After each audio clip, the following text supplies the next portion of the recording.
je suis ravie de vous retrouver pour une autre création dans mon roadbook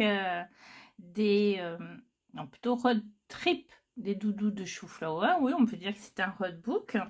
Donc à la dernière vidéo, on en était resté ici et vous allez voir tout de suite que la page a changé. Non, vraiment toute la mise en scène avec ce lierre que je trouve très joli, hein, j'aime beaucoup, mais ça cachait en fait le sujet principal qui est comment dire, ma marmotte. Donc en fait j'ai détaché la feuille, vous voyez, j'en ai fait une autre, mis quelques petits éléments. Et puis bah, cette partie elle n'est pas totalement perdue, hein, elle ira pour autre chose, il suffit de venir cacher ce qui est abîmé. Donc voilà, ce n'est pas perdu. Alors, je n'ai pas collé ces deux pages ensemble. À voir. Je pense que je vais finir par les coller. Puis, de toute façon, ça les consolidera. Donc, au moment où je tourne cette vidéo, en fait, c'est assez proche de la précédente. Donc, l'album n'a pas trop avancé par rapport à ce que vous avez vu.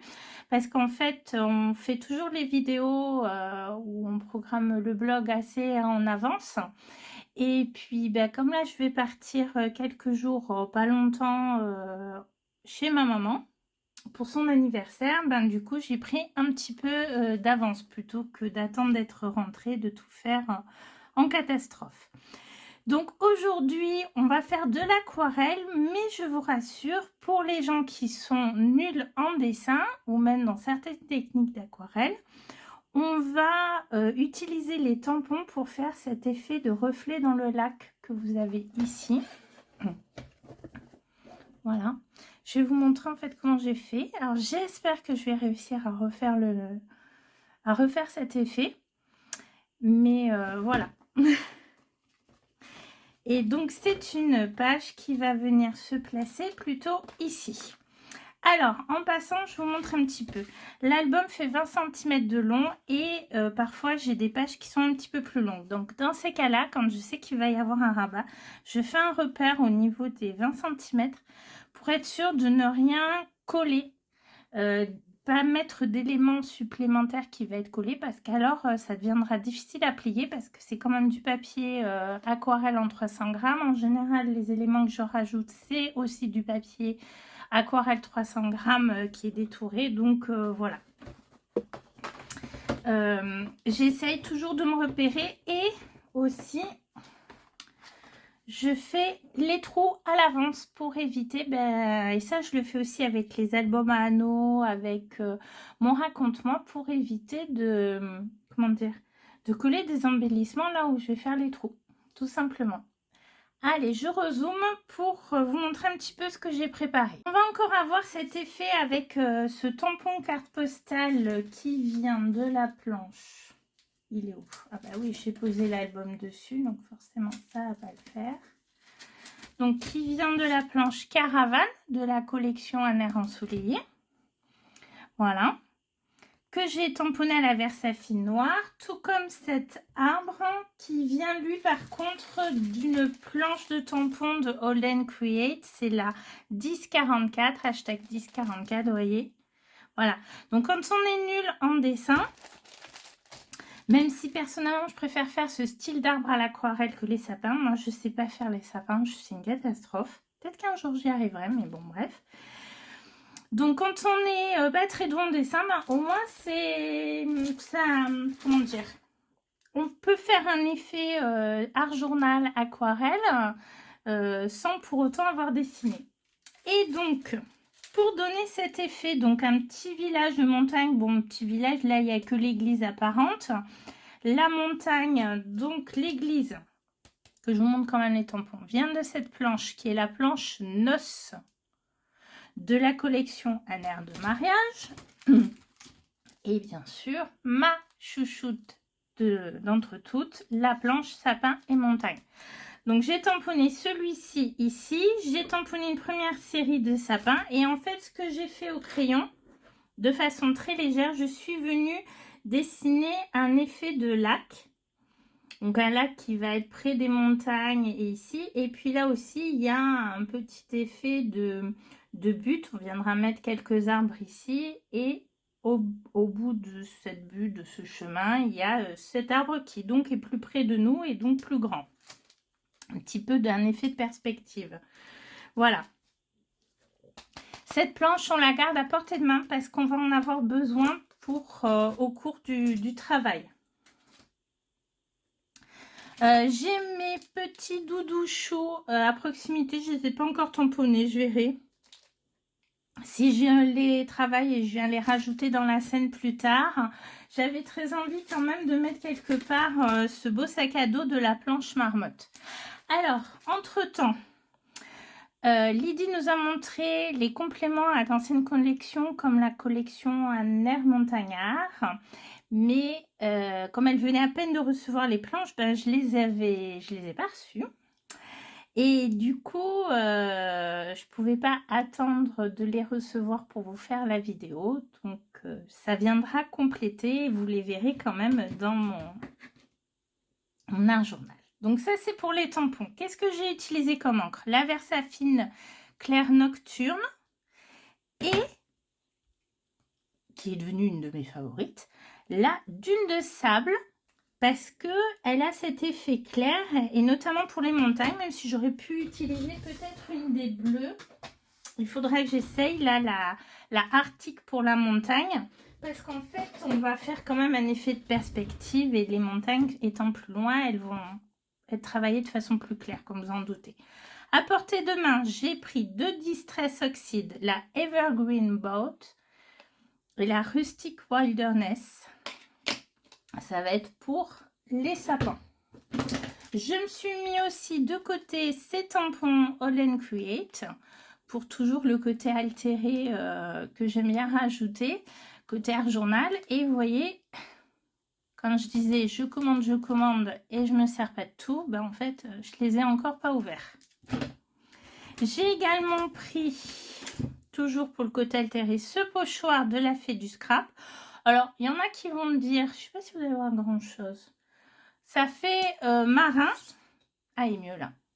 Oui, mais en fait, c'est une rose des vents. Donc, il y a le grand pochoir qu'avec la rose des vents. Mais là, il est un peu trop grand pour l'effet que je veux.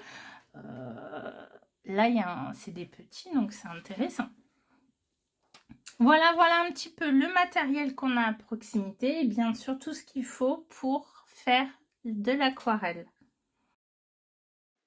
Alors, j'ai quand même un petit peu accéléré la vidéo, mais pas beaucoup.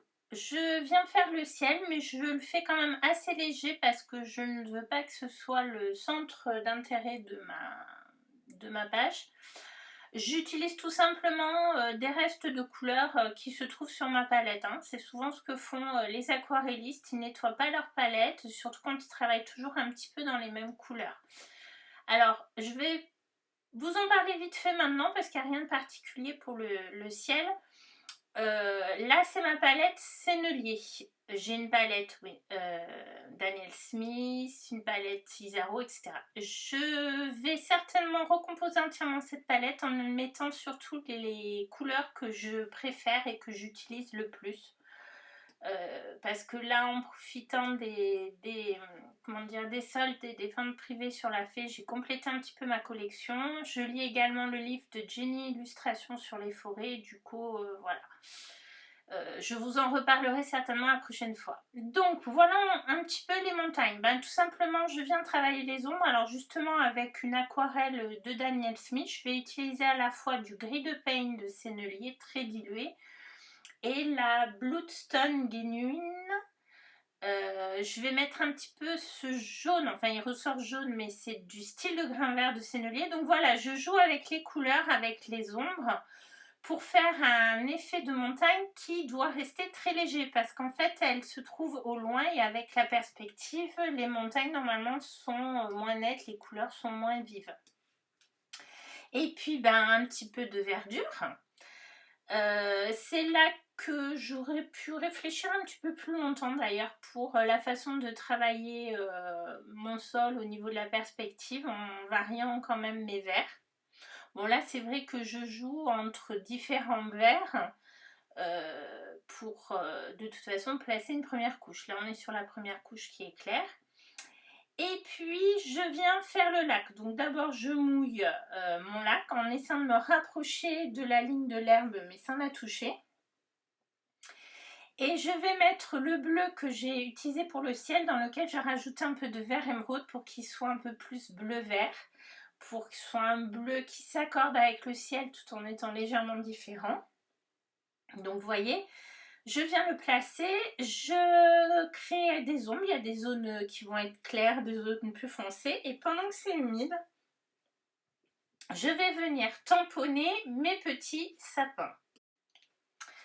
Alors, je vais utiliser de la Distress, la Evergreen Boat, dans un premier temps. Je la tamponne et avec un petit spray d'eau que je pulvérise sur mon tampon, mais je ne me mets pas au-dessus de mon tampon. Je me mets un petit peu, j'essaye de pulvériser de façon légère. J'ai essayé de vous montrer, mais on ne voit pas grand-chose. Puis, je viens tamponner dans le lac. Alors, les sapins ont des grands, sur le tampon, des grands pieds. Du coup, c'est vrai que ça fait une certaine distance que je viens compléter, soit avec surtout des aquarelles. Et je laisse agir. Donc, vous voyez, ça commence, on voit une forme, mais c'est une forme vraiment pas nette. Et en fait, quand on regarde des reflets, ben, c'est le cas. Et pendant que tout ça agit, je continue à mettre ma couleur sur mon aquarelle. Alors, je suis désolée pour le cadrage. Par moments, c'était pas très bien. Bref. Là, en fait, je joue entre le style de grain vert, alors, j'ai surtout mis du vert de vessie, quelques touches de style de grain vert. Ça, c'est quand vous voyez ce vert jaune un petit peu plus. Comme je vous l'ai dit, je lis le livre de Jenny Illustration, donc avec un pinceau plat, j'ai essayé de faire comme elle, des petits traits d'âme, mais en fait, c'est pas du tout le pinceau qu'elle utilise. Il était beaucoup trop souple et pas du tout adapté, ça n'a rien fait. Je me suis rappelé après que j'avais un pinceau éventail, donc j'ai voulu faire pareil avec le pinceau éventail, mais ça marche pas du tout. Donc je vais trouver le pinceau qu'elle explique et puis tout simplement faire mes brins d'herbe comme je fais autrement. Bon, je bavarde, mais en fait, pendant que je continue à mettre mon aquarelle, vous voyez, la distress est venue se diffuser. Du coup, c'est moins net, donc je recommence. Je mets à nouveau de l'Evergreen. Je tamponne, mais cette fois, je n'ai pas pulvérisé de l'eau sur le tampon avant parce que je veux une forme un petit peu plus nette. J'ai légèrement essuyé mon tampon pour qu'il soit quand même pas trop marqué. Et là, je pense que j'ai pris la Rustic Wilderness. Je viens faire les sapins du dessus parce que c'est bien beau de faire des sapins qui se reflètent dans l'eau. Il faut bien qu'il y ait des sapins à la base. On n'avait que leur reflet pour l'instant. Donc je joue sur cette planche de tampon, en fait vous avez différentes tailles de sapins et je joue avec la perspective en mettant des sapins grands, des sapins plus petits et en changeant la couleur d'encre, un coup la très foncée, la moins foncée, etc.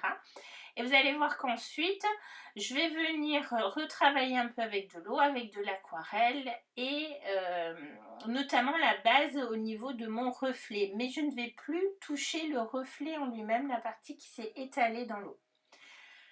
Alors, c'est une technique que je vous fais ici avec des distress parce que c'est ce que j'ai fait sur ma page précédente qui se passait la nuit.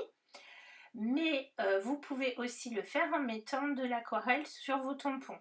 Évidemment, l'effet sera moins net. L'aquarelle peut occuper le tampon, mais comme c'est des tampons acryliques, voilà, c'est pas forcément idéal.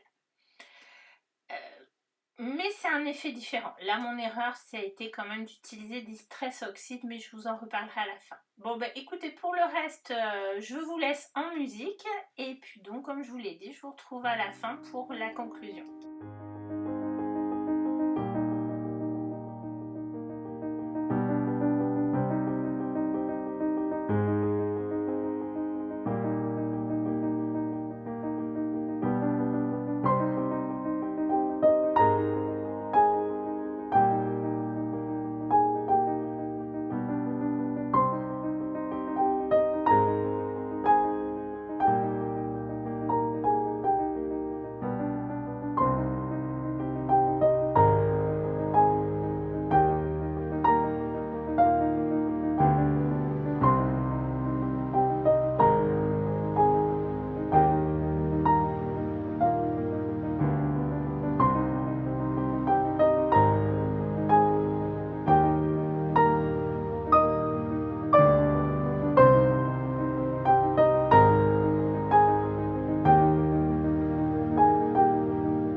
je vous montre ma petite astuce pour mettre un motif dans la partie timbre de ce tampon carte postale. Très simple. Je cache les bords avec du masking tape. Là, j'ai caché que 2 bords. Je prends un petit tampon. Alors, celui-ci vient de la planche A4 des ateliers de Karine de la collection carte postale.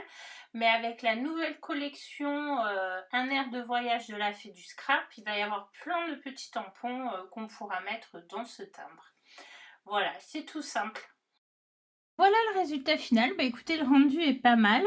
Finalement, j'aurais dû tamponner l'église en noir parce que, vous voyez, je suis revenue la redessiner un petit peu en noir pour qu'elle ressorte mieux. Mais par contre, le reste... Alors, j'ai utilisé des Distress Oxide Reflex. Je l'avais fait aussi... Où il est mon album? Je l'avais fait ici. Mais ça n'a pas du tout fait le même rendu. Je pense que les Distress ne sont pas toutes les mêmes. À moins que ce soit pas une oxyde. Attendez, je vais vérifier. Non, c'était bien une oxyde puisque c'est la Chipie de Saphir. Elle paraît bleue sur le... Mais en fait, elle ressort violet. D'où l'intérêt aussi de faire ces nuanciers. Il n'y a pas eu le même rendu. Alors, est-ce que c'est dû au papier Paint-On, le fait que la base, c'était déjà des Distress Oxide? Il faut que j'investisse un peu plus dans des inks pour justement enlever le côté crayeux des oxydes pour faire ce genre de choses. Parce que là, du coup, c'est resté un petit peu avec les 2 vertes que j'ai utilisées. L'effet est très bien quand même, hein. Mais j'aurais pu utiliser, j'ai la Pine Needles en ink, mais vous voyez, j'ai pas le réflexe, j'ai vraiment l'habitude des oxydes, donc à revoir.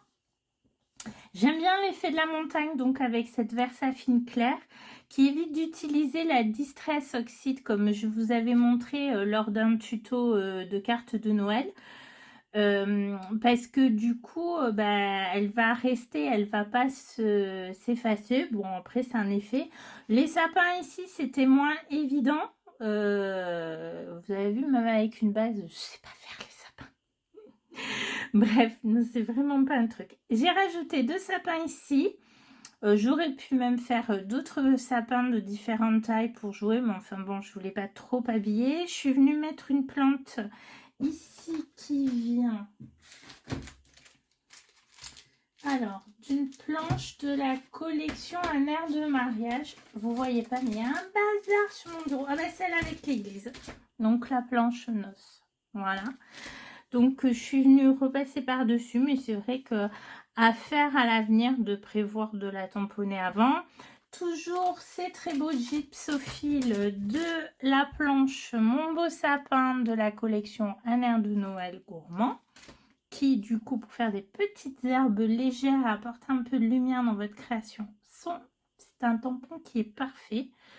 Voilà, donc là j'ai collé Doudou, mais comme c'est encore un peu humide, je viendrai faire un peu d'ombre par la suite, mais là comme c'est humide au niveau de la colle, là le papier est en train d'absorber, ça ne prendra pas. Donc je vais venir faire par contre les ombres avec un crayon aquarellable ou un Neocolor 2 ou un Inktense, parce que faire les ombres quand on a un crayon comme ça, c'est pas évident. Ah oui, si vous m'avez vu justement à propos de Neocolor, essayez de cacher un peu la base des herbes avec les Neocolor, mais à sec, en les frottant comme une craie grasse, parce que c'est des comment dire, ils sont assez couvrants, du coup ça me permettait de masquer un petit peu la base.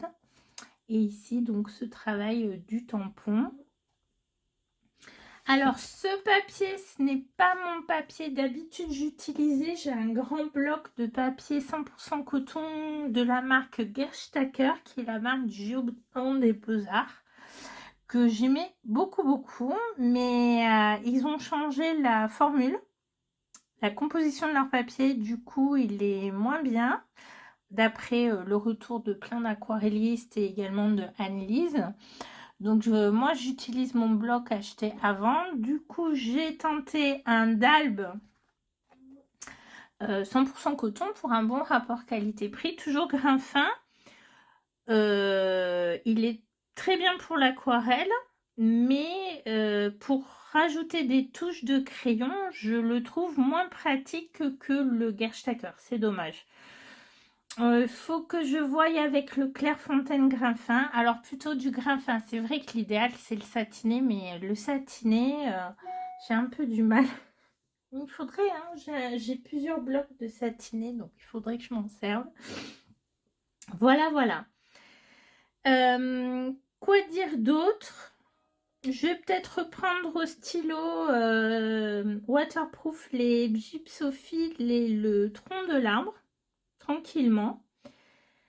Ben écoutez, en tout cas, si la vidéo vous a plu, n'oubliez pas le petit pouce en l'air, de vous abonner à la chaîne de la Fée du Scrap pour ne rien manquer du voyage des doudous, mais aussi de toutes les idées que Lydie et l'équipe créative on vous propose. J'ai hâte de recevoir les nouveaux tampons qui sont sortis, là, notamment de la collection Alain Montagna. Il y a un petit mouton et un bout qui sont trop beaux.